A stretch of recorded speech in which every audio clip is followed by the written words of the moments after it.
Hi, this is Johan Niemann from Evergrey. You are listening to the Brutally Delicious podcast. The Brutally Delicious Podcast.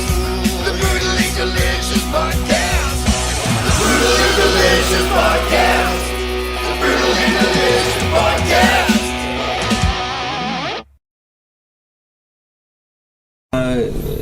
To me, a lot of people, a lot of noise, so I get I get tired very easily. Right.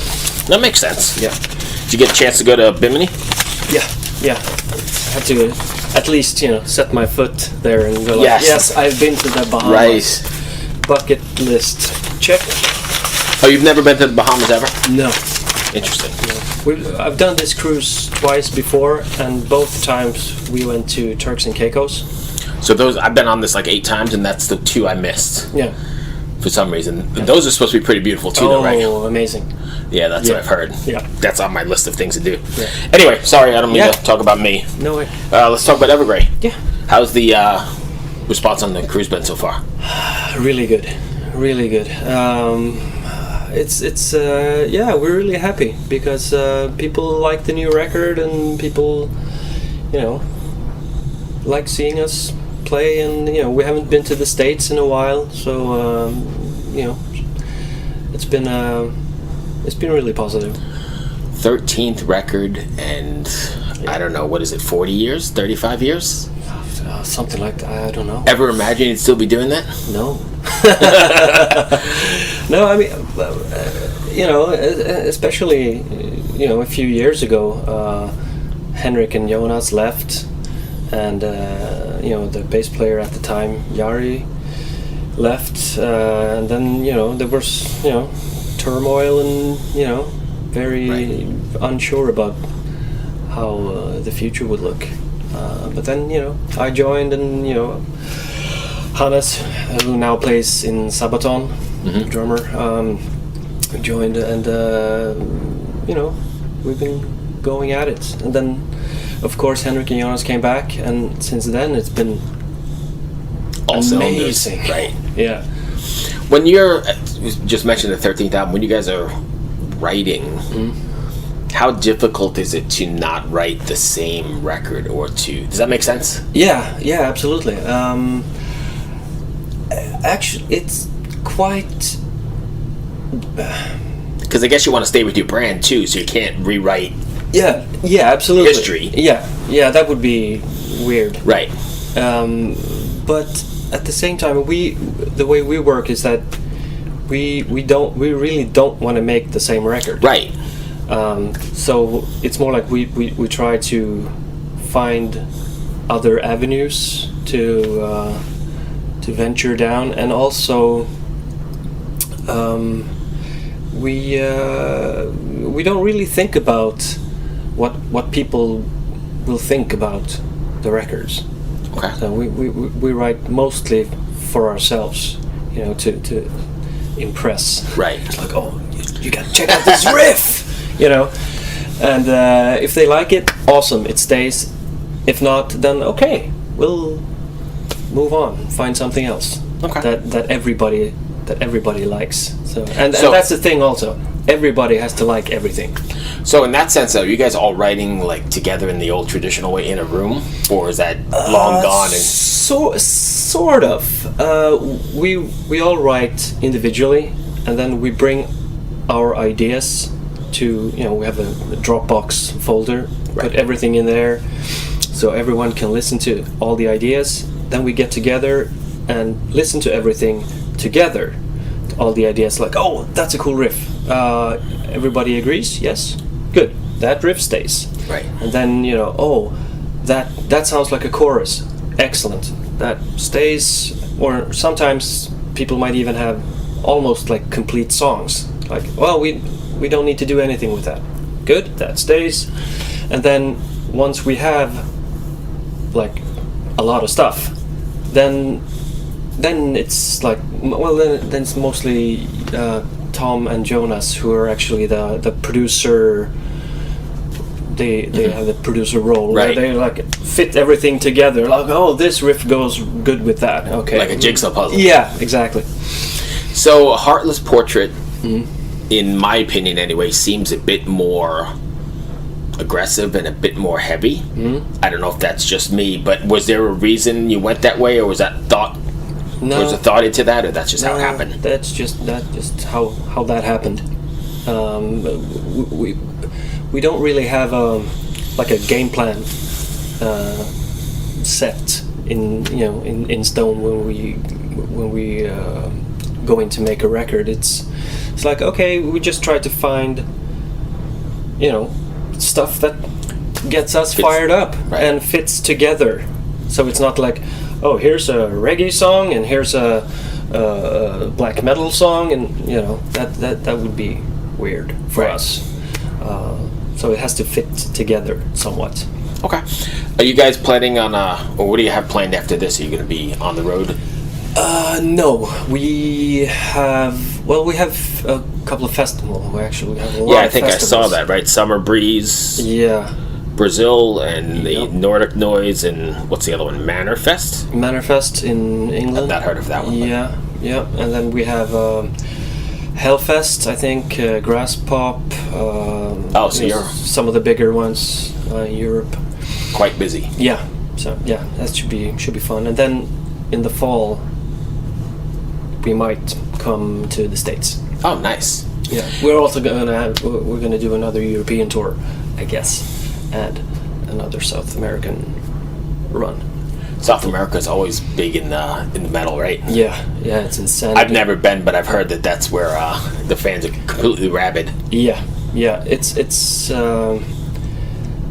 like Eastern Europe and Latin America. That's almost like the same temperament. Oh, really? Yeah, they're Eastern Europe. They're insane.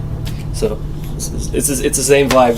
Nice. Yeah. What's it like touring post-pandemic, or even playing shows post-pandemic? Is it? I mean, obviously it's different, but how does it affect how you guys approach it? It's a little different. Mainly in the interaction with the fans, because that's been.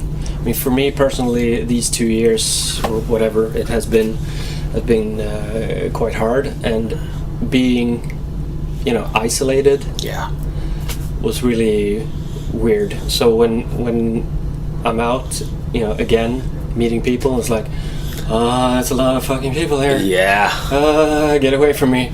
So I think a lot of people have that social kind of, I don't know, social anxiety. I don't know if that's the word, but something like that. Yeah, something like that. So luckily, I'm not the only one. Right. So a lot of people want to keep their distance. So and we got to ease into it.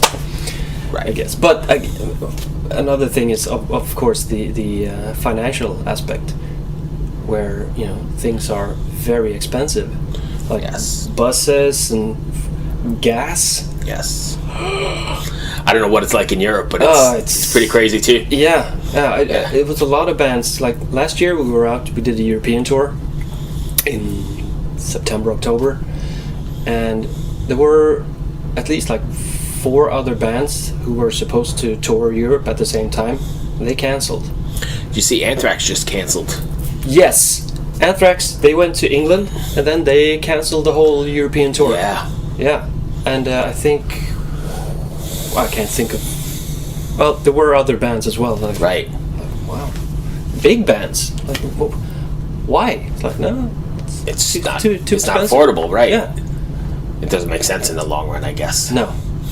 So, post-pandemic, I know I just mentioned that, but I think we're going to see, or we are seeing, a cultural renaissance, right? I mean, people had all this time to work on their stuff and hone their craft, and now we're going to see this explosion. Because I know some of the bands I listen to, they put out the best records of their career, just recently, and I think you're going to see that in art and literature and everywhere, right? So maybe there's some sort of plus from that. I think so. Yeah, absolutely, and I think that will have what's it called? A ripple effect. Yeah. For years to come, because people are making inspired works now, and that will inspire and people. up everybody's game. Yeah, right. Exactly. You can't put out just another record because you have oh, the record company says we have to make a record. Okay, Right. because everybody's making pretty good stuff. So Yeah, very good stuff. And also the culture of the music environment has changed too, right? Because there's almost no records anymore. It's almost like a single every 4 to 6 weeks, or Yeah. there's a whole new model. yeah, that's also a weird thing to kind of relate to. So also on the same token, then sequencing. I think there was a whole art form in sequencing, right? Like I mean, Yeah. I remember going to the record store and buying the record and sitting home and going, "This is the way you guys Yeah. created the vibe and the mood." And Yeah. and you don't get that with, like my son wants one song, Yeah. 3 minutes long, and Yeah. maybe listen to 20 seconds of it, and Yeah. it's like, oh, that's great. What's the next one? Yeah, exactly. That's. I mean, maybe we're getting old, but I know I'm getting old. I'm Yeah. walking this cruise and doing all this stuff. yeah. But yeah, I have a hard time with that idea. For me, a record is a record. That's how I grew up listening to music. I want to hear the whole Reading record. the liner notes. Yeah. Where did they? Who you record thanked. it? Yeah. Right, yeah. All exactly. that stuff. All of it. Yeah. I remember. Live After Death. Our Maiden. Yeah. Yeah. Their whole in the vinyl, you could there was this big sort of booklet stuff, and all the gear they were using, and all the It was a whole process. Yep. Just put on the record and Got your paper out money on a Tuesday and ran down to the store when it came out, and that's what you did, right? Yeah. Read everything, listen to it. Yeah. The way you created it. Yeah. And I think that's another thing that is weird and hard to get used to, at least for me, or maybe us older. Yeah. I mean, that's the way we having grown up on that. That's the way we do our records. Right. There's no. Let's put that song there, and let's put. Of course not. There has there's to be a flow. very specific. Flow. It has to. And time goes into it. Yeah, Right. definitely. Yeah, we do these sequencing lists, and we listen to it. It's like, okay, then we all talk to each other. Maybe that song shouldn't be there. Maybe that song should be. Okay. Then we make another list, listen to it. Because as an artist, you're trying to create the ebb and flow, right? Yeah, absolutely. Yeah, that's a very strange world we're in. Yeah. So Evergrey's not really looking to do that, fall into that single model at. No, I mean, we still enjoy making records, Right. And I mean, I'm sure you release singles, but maybe Yeah. not in that pattern or. yeah, whatever that is. exactly. I mean, not. We've talked about it because that's obviously the way the world looks. And you got to make money, Yeah, but we're not there yet, right? and maybe we won't get there, or maybe we will. I don't know. I still think there's enough metalheads and enough people our age or who get the scene, inherited it from their parents or whatever, that get the whole full length thing, or at least I hope so. Yeah, it seems so. I mean, that's a cool thing about metalheads. They're very loyal. Yes. And they stick to their bands that they like, and buy everything, and they want their kids to listen to what they listen. And that's going to bring me to my final question. An Evergrey show outside of the boat is probably multi-generational, right? Because now you got people like me bringing their kids, or I dare say grandkids maybe, or whatever. But yeah, absolutely. It's really cool. You get these people that were there from the beginning, like, the first record, right? Okay, yeah, absolutely. The first record is great, but then you have the ones that just came into it now, like, and then going back to listen to the old stuff, because that's what you do. If you find a band that you like, this is cool. What have they done? Right. Oh, they have a whole catalog of stuff. Woohoo! I remember when I discovered Rush. My brother played the Presto record for me, and I loved it. I'm like, what is this? Like, it's Rush. I'm like, Rush? I've never heard of them. I checked them out. It's like, they started in 74? Right. Jesus. Then you work your way back to 2112 or something. And go, holy shit. Exactly. It's like, okay. Right. Yes, it's really cool, and it's so weird to be now, to be in a band where where that happens. Yeah. You know, people go listen to the new records, like, oh, but you have a whole career, like, Right. of stuff that I You can didn't listen just to. drop out of the sky and release Exactly. the record, right? Yeah. But that's good. I mean, I guess that keeps it going and Oh, yeah. is inspiration for why you do what you do. Oh yeah, absolutely.